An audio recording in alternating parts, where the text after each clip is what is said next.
నమస్తే అండి. నమస్తే. మీ మీద మళ్ళీ ఆరోపణలు చేస్తున్నారు. మా మీద వచ్చిన ఆరోపణలు మీరేం చెప్తారు? మీ పైన వచ్చిన వాడు ముందుగా జస్టిస్ రంగనాథ్ గారికి డియర్ లార్డ్షిప్స్ మీ గురించి మాట్లాడుతున్న లార్డ్షిప్స్. రంగనాథ్ గారు టెక్నికల్ ఐపీఎస్ దగ్గర నుంచి జడ్జ్ కూడా అయిపోయాడు, రాత్రి జడ్జ్ అయిపోయాడు.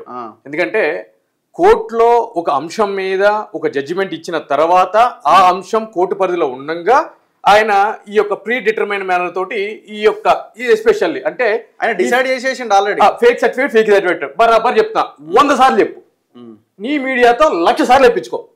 Fake certificate. ఇక్కడ ఊడేది ఏం లేదు. నీ యొక్క ఉడత ఊపులకి మళ్ళీ నేను చెప్తున్నా, ఎవ్వడు భయపడేది లేనే లేదు. మరొక్కసారి కాదు, 100 సార్లు 1,00,000 సార్లు మీడియా, నీ అనుకూల మీడియా, నీ పేడి మీడియా, మీ పేడి ఛానల్స్ తోటి 100 సార్లు చెప్పించుకో, అయ్యేది ఏం లేదు. సింపుల్ థింగ్ రగ్ గారు, ఈరోజు నేను ఒకటి చెప్తున్నాను, ఇటువంటి ఆరోపణలు ఈ రోజు సుంకర నరేష్ మీద వచ్చినాయి కాదు. మన చరిత్ర తీసుకుంటే కనుక 2024లో ఆమ్ ఆద్మీ పార్టీకి సంబంధించిన లీగల్ చైర్మన్ మీద కూడా ఈ విధంగానే ప్రభుత్వాన్ని ఇబ్బంది పెడుతున్నాడు అని చెప్పని అతని ఫేక్ సర్టిఫికేట్లు అని చెప్పి సిబిఐ ఎంక్వైరీ కూడా కాల్ఫార్ చేసింది ఢిల్లీ బార్ కౌన్సిల్. దాని మీద హైకోర్టుకి వెళ్తే నాన్ సెన్స్, మీ రాజకీయాల గురించి ఇటువంటి జీవితాలతో ఆడుకోవద్దు అని చెప్పని క్లియర్ కట్ గా డైరెక్షన్ ఇస్తూ దాన్ని సెటిసైడ్ చేస్తూ సిబిఐ లేదు ఏం లేదని చెప్పి కూడా కొట్టివేయడం జరిగింది.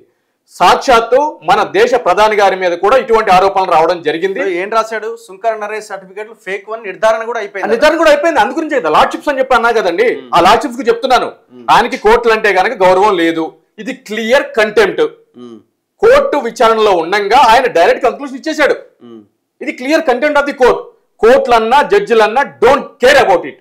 మరి అటువంటిప్పుడు కోర్టు నన్ను అప్రిషియేట్ చేసింది అని చెప్పి పేడ్ ఛానల్స్ లో ప్రమోట్ చేసుకోవాల్సిన అవసరం ఏముంది? నువ్వే కోర్టు కదా, నీ దుకాణం బంద్ చేసి ఒక కోర్టు వేసుకుని ఇది చేసుకుని కూసో, నువ్వే చేసేసాయి. ఇప్పుడు వర్టెక్స్ వర్మకు సంబంధించిన వివాదాలకు కూడా అందు గురించే కదా నువ్వే అవుట్ రైట్ క్లీన్ చిట్ ఇచ్చేసినావు. మొత్తం అన్ని వస్తాయి.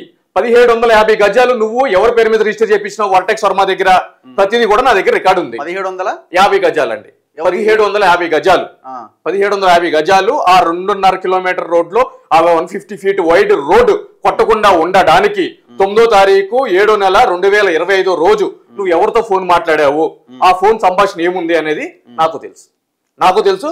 బరాబర్ అంటున్నాడు కదా, తొలి వెలుగు రఘు సుంకర నరేష్ మధ్య జరిగిన కాల్ సంభాషణలన్నీ కూడా బయటకు రావాలని చెప్పని బరాబర్ నేను చెప్తున్నాను. చంద్రు శ్రీనివాస్ అనే వ్యక్తిని నువ్వు ఏ విధంగా వాడుకున్నావు మీ ఇంటి అవసరాల కోసం, నీకు చంద్రు శ్రీనివాస్ అనే వ్యక్తి మీద ఎటువంటి చాట్ కన్వర్సేషన్ జరిగింది, అవన్నీ కూడా నా దగ్గర ఉన్నాయి. ఇబ్బంది ఏం లేదు. అందరు జీవితాలు బయటికి రావాల్సిందే.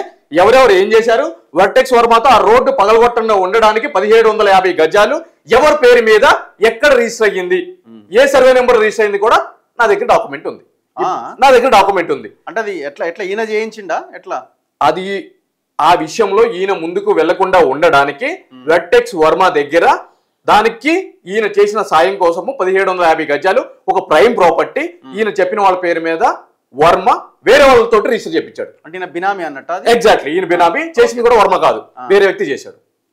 నా దగ్గర ఎవిడెన్స్ ఉంది, 100% నా దగ్గర ఎవిడెన్స్ ఉంది. నేను ఇట్లా పిచ్చి పిచ్చి మాటలు ఇటువంటి సొల్లు మెసేజ్లు చేసే రకం కాదు. వ్యూవర్స్ కూడా తెలుసు, మనం ప్రతిదీ కూడా ఆన్ పేపర్ పెట్టి చూపించాం. ఈ రోజు నేను చెప్తున్నాను, చంద్రు శ్రీనివాస్ని నువ్వు ఏ విధంగా వాడుకున్నావు, నీ యొక్క పేడ్ ప్రమోషన్స్ కోసము, నీ పాలాభిషేకాల కోసము, ఎటువంటి కన్వెన్షన్ కొట్టగానే నువ్వు ఏ స్టూడియోలో ఉన్నావు, ఎవరికి ఇంటర్వ్యూ ఇచ్చావు, ఇంటర్వ్యూ కావాలని చెప్పి ఏం చేశావు, ఆ రోజు నీకు ఏం ఫోన్ వచ్చింది, నేను లైవ్ విట్నెస్, నా దగ్గర ఎవిడెన్స్ ఉంది. ఇవన్నీ కూడా బయటకు రావాలి. నాకు కొన్ని చార్ట్స్ చూపించారు మీరు కూడా, నేను చూపించాను. 100% చెప్తున్నా కదండి. ఇప్పుడు మీ కుటుంబ సభ్యులకి సంబంధించి విషయం ఏంటంటే, ఇప్పుడు చందు శ్రీనివాస్ అనే వ్యక్తి మొహం కూడా నేను చూడలే. ఎగ్జాక్ట్లీ, ఆయన ఫేస్ ఎలా ఉంటుందో కూడా నేను చూడలేదు. ఆయన ఏదో ఛానల్లో పనిచేస్తున్నాను అన్నారు. సో బేసిక్ ఆయనతో నేను మాట్లాడలేదు, ఆయనతో మాట్లాడలేదు. చైతన్య రెడ్డి ఎవరో నాకు తెలియదు. మీరు నాకు విషయం చెప్పేంత వరకు, గ్రౌండ్కి వెళ్ళేంత వరకు, వీడియో ప్లే అయిన తర్వాత ఎప్పుడో మాట్లాడింది ఆమె నాతో. మాట్లాడిన ఆడియోనే మనం ప్లే చేయాలి. అవును, ఈ చందు శ్రీనివాస్ నాకు తెలియదు కానీ రంగనాథ్కి తెలుసు ముందు నుంచే. సరే, ఆయన జర్నలిస్ట్ గా తెలుసు అని మీరు చెప్పొచ్చేమో, కానీ మీ కన్వర్జేషన్ చూస్తే మీ మధ్య చాలా చాలా దగ్గర ఈ సంబంధాలు ఉన్నట్టు కాదండి. జర్నలిస్ట్ కి సంబంధం ఉంటే ఇంటికి వెళ్ళి కలిసి భోజనం చేస్తారా? ఇంట్లో వాళ్ళ అవసరాల గురించి జీవితాలను వదిలిపెట్టుకుని వాళ్ళకి ఊడిగం చేస్తారా? అంటే ఇవన్నీ ఆధారాలు లేవా? ఇవన్నీ ఆధారాలు లేవా? అదే కదా. ఈ వర్టెక్స్ వర్మ గురించి మీరు మాట్లాడిన సంభాషణ నా దగ్గర లేదనుకుంటున్నారా? దీంట్లో సీఎన్ మార్చిన సంగతి నాకు తెలియదా? ఇప్పుడు మన కన్వర్జేషన్ తీయాలంటారు కదా, మీ ఇద్దరు కన్వర్జేషన్ తీయాలి, 100% తీయాలి. అదే విధంగా హైడ్రా ఆఫీస్ లో సీసీ ఫుటేజ్ తీయాలి, హైడ్రా ఆఫీస్ లో CCTV ఫుటేజ్ తీయాలి. చంద్రు శ్రీనివాస్ అనే వ్యక్తి, అదే విధంగా రంగనాథ్ గారికి ఎప్పటి నుంచి తెలుసు, ఏ అవసరాల మధ్య ఉన్నాయి, ఏం జరిగిందనే కన్వర్సేషన్ తీయాలి, వాట్సాప్ చాట్ తీయాలి. అదే విధంగా 9వ తారీఖు 7వ నెల 2025 ఈవినింగ్ ఎక్కడి నుంచి కాల్ వచ్చింది, నువ్వేం మాట్లాడినావు, ఆ కాల్ కన్వర్సేషన్ చేయాలి. వీటిలన్నిటికంటే ముందు ఇక్కడ ఏమైంది, అయిపోయిందా ఫేక్ సర్టిఫికేట్ గురించి ఇంకొక గంట చేద్దామా వీడియో. నెక్స్ట్